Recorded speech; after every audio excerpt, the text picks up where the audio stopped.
මොකක්ද මේ හැමෝම හොයන කොරියාවයි ඊශ්‍රායලයි කියන්නේ? හැමෝම සාදරයෙන් පිළිගන්න මගේ YouTube channel එකට. ඔයාලා thumbnail එකේ දැක්කා වගේ intro එකේ ඇහුවා වගේ මොකක්ද මේ කොරියාවයි ඊශ්‍රායලයි කියන්නේ? ඇයි මේ රටවල් දෙකට ලංකාවේ ශ්‍රමිකයින් මෙච්චර යන්න හදන්නේ? මේකට හේතු මොනවද? මේ රටවල් වල වෙනස්කම් මොනවද? අපි කතා කරමු මේ රටවල් දෙක ගැන. ඊශ්‍රායලය පිහිටලා තියෙන්නේ මධ්‍යම පෙරදිගේ. දකුණු කොරියාව පිහිටලා තියෙන්නේ නැගෙනහිර ආසියාවේ. දකුණු කොරියාවේ ජනග්‍රහණය ඊශ්‍රායලයට වඩා සැලකිය යුතු ප්‍රමාණයකින් වැඩි. දකුණු කොරියාවේ ආර්ථිකය ඊශ්‍රායලට වඩා වැඩි වන අතර ඒවායේ GDP අගයන්ද වෙනස් වේ. මොකක්ද මේ GDP කියන්නේ? රටක වසරක් තුළ ඇතිවන ආර්ථිකය මනින ඒකකයක් තමයි GDP අගය කියලා කියන්නේ.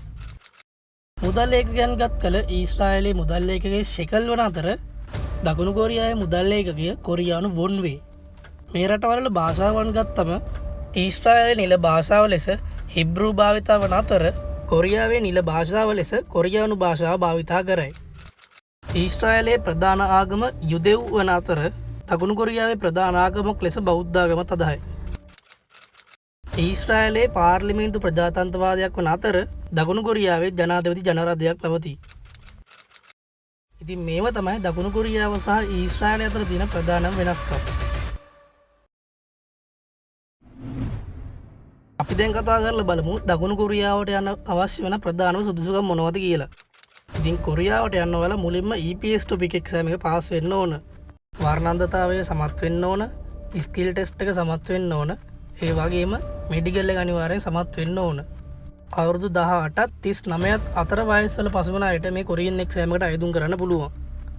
ඉතින් ඒ වගේම ඊශ්‍රායල් යන අවම සුදුසුකම් තමයි ඔයා යන්න ඉන රැකියා ශාස්ත්‍රයේ යටතේ ඔයාට හොඳ ක්වොලිෆිකේෂන් එකක් තියෙන්න ඕන.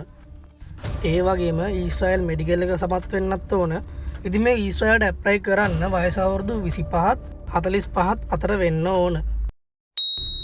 ඔව් මට ඔයාලට පොඩි දෙයක් කියන්න බැරි වුණානේ.